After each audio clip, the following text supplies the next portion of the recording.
Hello and welcome, this is Rooflemonger. This will be part 1 of 2 of a 2-part series that will just be detailing what my personal beliefs are of how the game should be changing going forward a little bit. Now, the game has been out, as of the time of this recording, for roughly 2 months, and so we know basically at this point what you like about the game, what you don't like about the game, and all that. So this part of the video will be just system level stuff. So I'm not going to be talking about balance. Balance changes, character specific stuff. For character balance will be video 2, part 2 of 2. This video, part 1 of 2, is just the basic system level stuff and what my opinions of what needs to be changed or reworked or whatever. So now I'll have timestamps in the video description if you want to skip around. And the first thing I think that really needs to happen is simply training mode here. Why is there not online training mode? So if you've never played a game with online training mode, it's just like going into training. You know, you can go into training just the same, but you can do it with a friend. You know, there's quite a few other fighting games now. This was never really, still not a common feature in fighting games at all. Don't get me wrong here.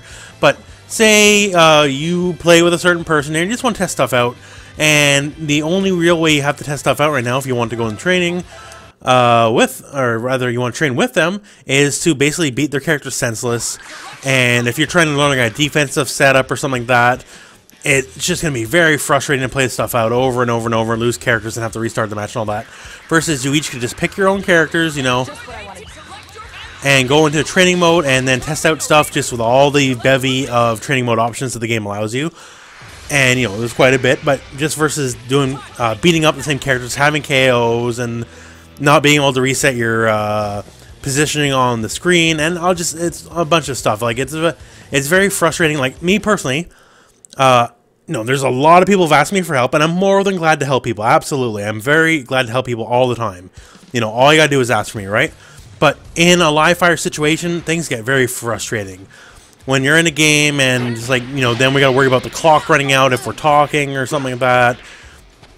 On top of the characters dying, then having to go to rematch and reload all the screen and all that, versus just being here in training mode. I feel this is very key. I feel this is a pretty basic feature at this point. I know even going back a couple years ago, this feature was near unheard of, but it's now, you know, I guess the joke is it's now current year, right? But it is 2018. Games have had this at this point. It really, really should be a built-in feature. Every fighting game should have it, and it's very disappointing that Dragon Ball FighterZ does not have it. The fact that you just invite someone to your own training lobby and you can both train together, it has to be put in the game at some point. Like, this game does suffer from the lack of not having an online training mode.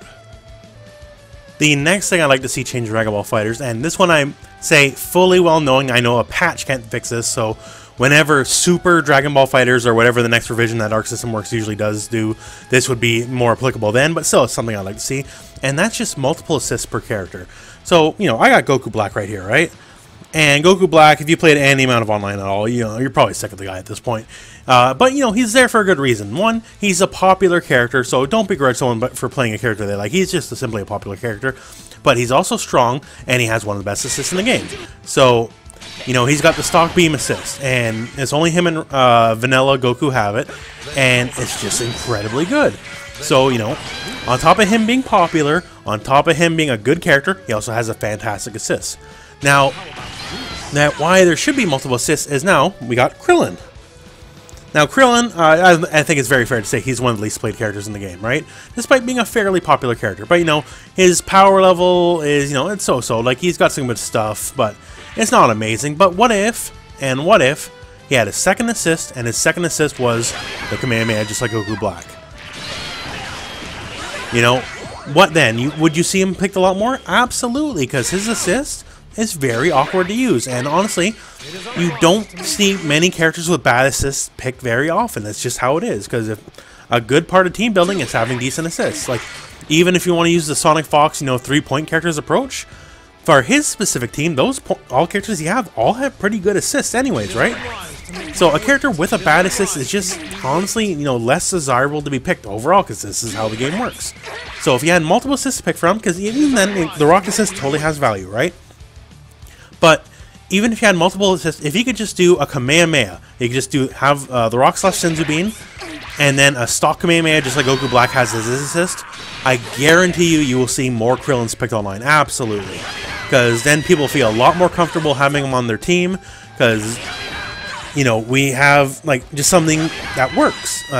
Beam assist is just fantastic. Like, it works with every team, it works with every possible permutation. There's no team where a beam assist won't fix. So why not give Krillin the ability to choose, you know, the Senzu Bean or Rock, or a beam assist, and all of a sudden you're going to see him skyrocket in popularity and usage. And it doesn't hurt nobody. It won't be overpowered, because, you know, we already have one of the best characters in the game have that ability, right? So what does it hurt to have, you know, decidedly mid-tier character have it? And then go on from there. And then say, like, you know, we got Nappa here. Nappa, you know, I've been pretty vocal about the fact that I think he's one of the worst characters in the game, if not the worst character in the game.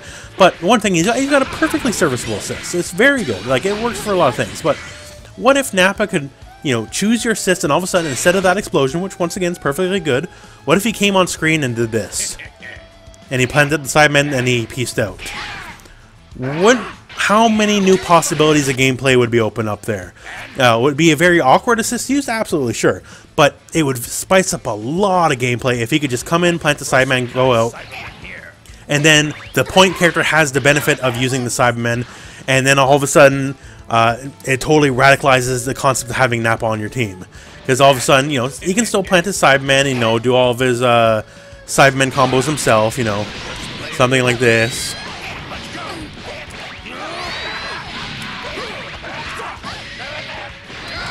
You know, looks cool, right? But what if, you know, you could figure out Sidemen combos for other characters, right? And all of a sudden, just him having the option between the Giant Storm, which is a totally fine assist, absolutely, or him planting a Sidemen, right? Then it just would spice up the variety so much. And that's just two characters out of the whole cast, right? Krillin and Nappa. There's all sorts of characters just having a second assist. I'm not even saying like have three like Marvel vs. Capcom 2 had. Just even a second assist would open up gameplay so much. Now, since I have Nappa picked, I guess it's the perfect time to go to my next system suggestion chain, and that's a little bit of hitbox normalization.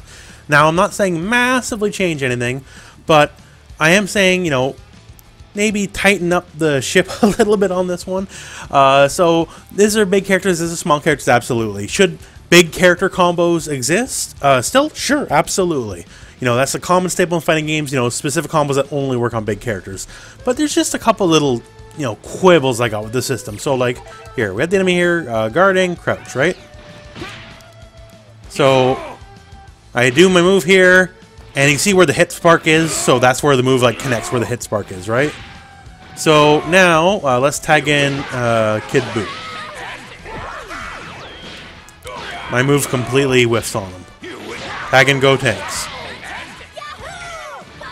Completely whiffs on him. These two, honestly, are merely the ones I got the quibbles with. Quite a few of the characters I have, a lot of the combos I've figured out over time. There's permutations of the combos that simply don't work on Kid Buu and Go Tanks, and I have to do a completely different, less optimal combo route. Now, is these things, you know, permutate throughout fighting games? Absolutely, yeah. You know, if you ever play Street Fighter 4, like, people like Blanka and Cody especially are especially egregious. But for the most part, your basic bread and butter combos should work on everyone. That's kind of where I'm at. Especially, you know, for a game that wants to attract a lot of, you know, a newer audience, or perhaps, you know, and I don't mean this in a denigrating term at all, but a more casual audience.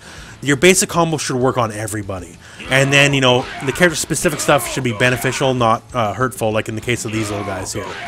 So, there's just so many little permutations, like, and there's more than Kid Buu and Go Tanks, but these are the real big offenders here, where that's like, they don't appear to be really any lower to the ground, and this is one scenario of many, right?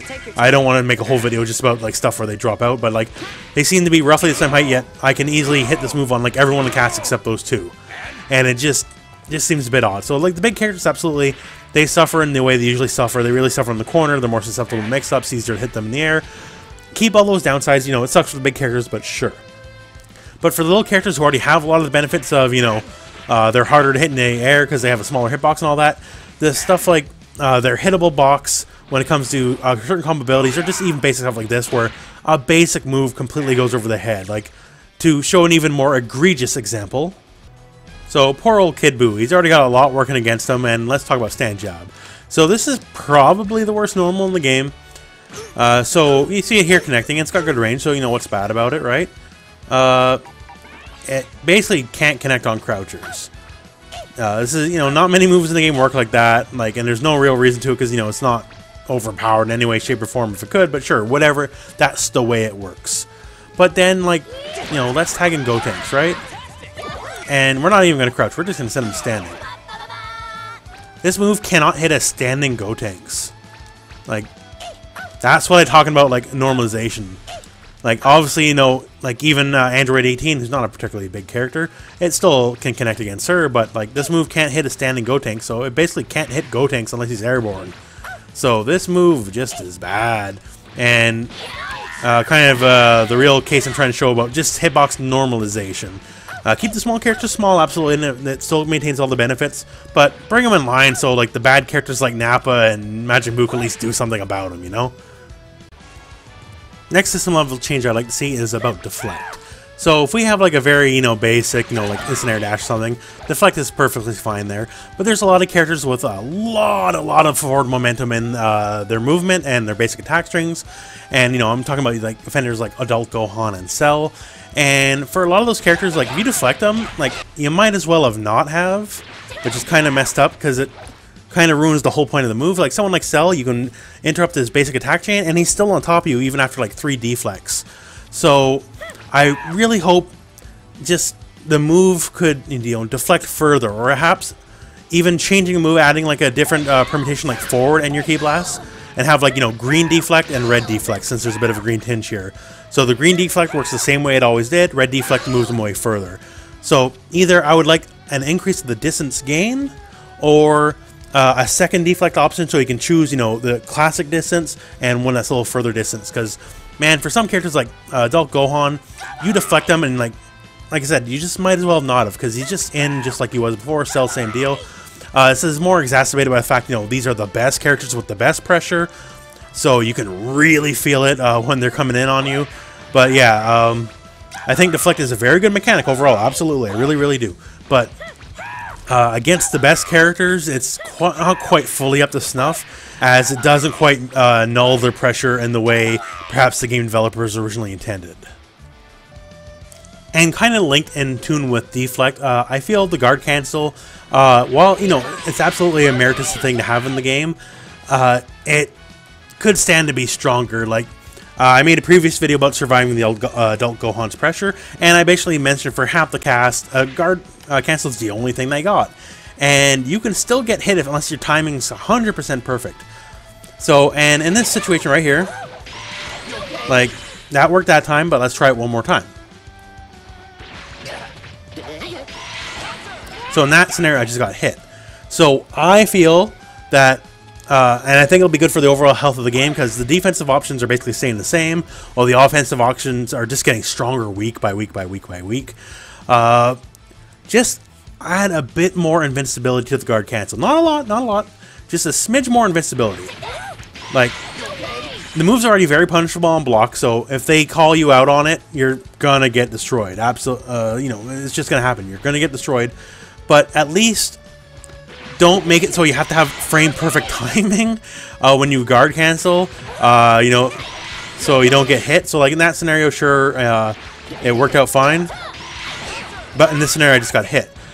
It's just, the defensive mechanics, I think, are well-intentioned, but they just need a little more pizzazz. Like, the game already favors offense like 90%, right? So it doesn't hurt this game to have just a slightly better defensive play, because nobody has fun being locked down the corner. No one likes not being able to breathe in the corner. And nobody's having fun. So it already costs you a bar, so I feel it should have just a smidge of invincibility, considering it's already punishable on block.